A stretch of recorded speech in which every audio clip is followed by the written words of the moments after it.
The Book of Jubilees, Chapter 8, subtitle, The Earth Divided into Three Parts, for Shem and Ham and Japheth. In the 29th Jubilee, in the first week, 1373 a.m., in the beginning thereof, Arpachshad took to himself a wife, and her name was Rasuel, the daughter of Susan, the daughter of Elam. And she bare him a son in the third year in this week, 1375 a.m. And he called his name Cainam. And the son grew, and his father taught him writing. And he went to seek for himself a place where he might seize for himself a city. And he found a writing which former generations had carved on the rock.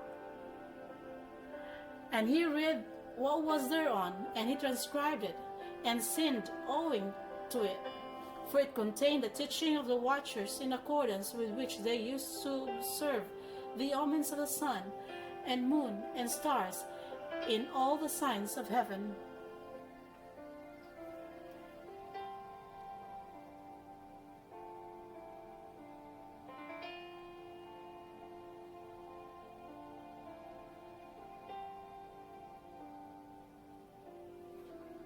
And he wrote it down, and said nothing regarding it, for he was afraid to speak to Noah about it, lest he should be angry with him on account of it. And in the 30th Jubilee, 1429 a.m., in the second week, in the first year thereof, he took to himself a wife, and her name was Melka, the daughter of Madai, the son of Japheth. And in the fourth year, 1432 a.m., he begat a son, and he called his name Shelah, for he said, Truly I have been sent. And in the fourth year he was born. And Shelah grew up and took to himself a wife, and her name was Moach, the daughter of Kesed, his father's brother. In the 31st Jubilee, in the fifth week, in the first year, 1499 a.m. thereof. And she bare him a son in the fifth year, 1503 a.m. thereof, and he called his name Eber. And he took unto himself a wife, and her name was Azura, the daughter of Nimrod, in the 32nd Jubilee, in the seventh week, in the third year thereof, 1564 a.m.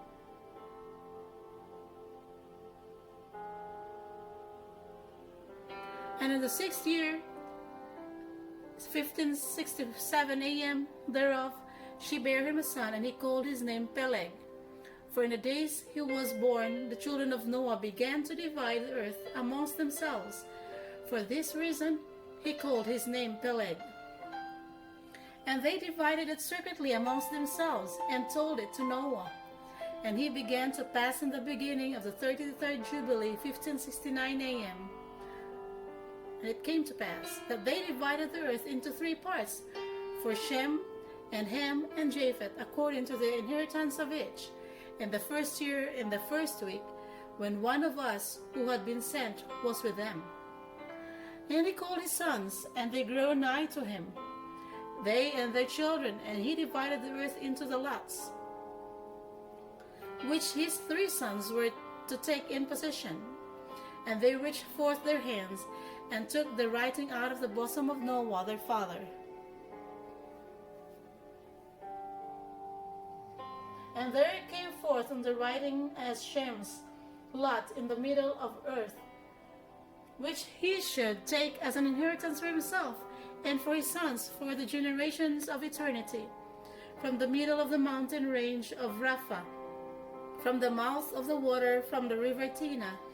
And this portion goes towards the west through the midst of this river, and it extends till it reaches the water of the abysses, out of which this river goes forth and pours its water into the sea Miat. And this river flows into the great sea. And all that is towards the north is Japheth's, and all that is towards the south belongs to Shem. And it extends till it reaches Carasso. This is in the bosom of the tongue which looks towards the south. And this portion extends along the great sea, and extends in a straight line till it reaches the west of the tongue, which looks toward the south. For this sea is named the tongue of Egyptian Sea. And it turns from here towards the south, towards the mouth of the great sea on the shore of its waters. And it extends to the west of Afra, and it extends till it reaches the waters of the river Gihon, and to the south of the waters of Gihon, to the banks of this river.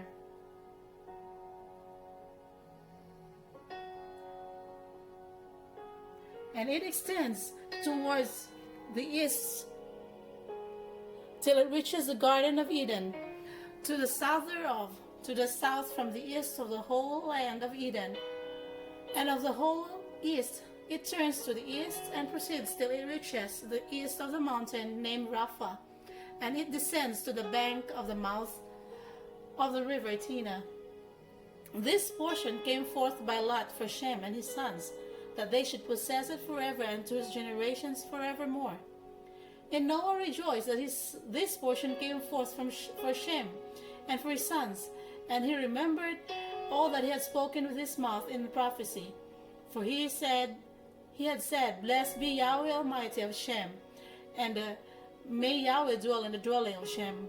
And he knew that the Garden of Eden is the Kodesh of Kodeshim, and the dwelling of Yahweh, and Mount Sinai the sanctuary of the desert, and Mount Zion the sanctuary of the navel of the earth.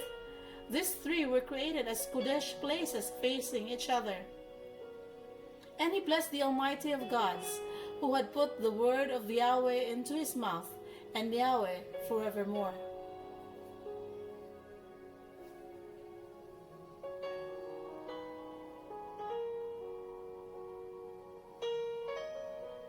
And he knew that a blessed portion and a blessing had come to Shem and his sons unto the generations forever, the whole land of Eden, and the whole land of the Red Sea, and the whole land of the east and India, and on the Red Sea, and the mountains thereof, and all the land of Bashan, and all the land of Lebanon, and the lands of Caphtor, and all the mountains of Sanir and Amana, and the mountains of Ashur in the north, and all the land of Elam, Ashur and Babel and Susan and Maidai, and all the mountains of Ararat, and all the region beyond the sea, which is beyond the mountains of Ashur, towards the north, a blessed and spacious land, and all that is in it is very good.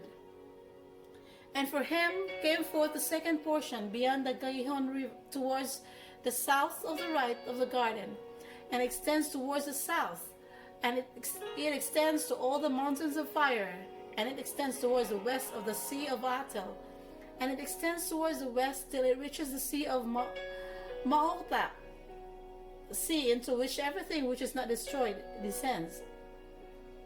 And it goes forth towards the north to the limits of Gadir, and it goes forth to the coast of the waters of the sea, to the waters of the great sea, till it draws near to the river Gihon, and goes along the river Gihon till it reaches to the right of the Garden of Eden.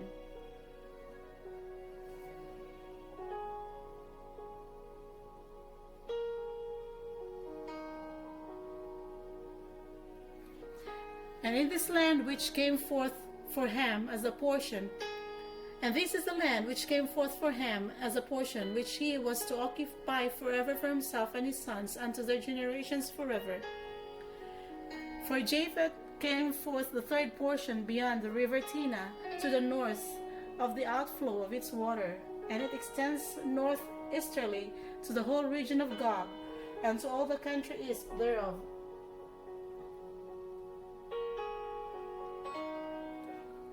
And it extends northerly to the north, and it extends to the mountains of Gilt towards the north, and towards the sea of Maok, and it goes forth to the east of Gader as far as the region of the waters of the sea.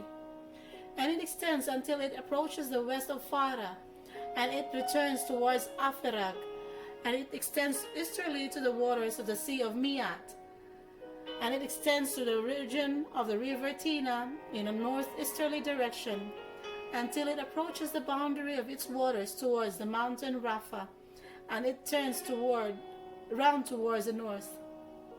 This is the land which came forth for Japheth and his sons as a portion of his inheritance, which he should possess for himself and his sons, for their generations forever, 5 great islands and a great land in the north.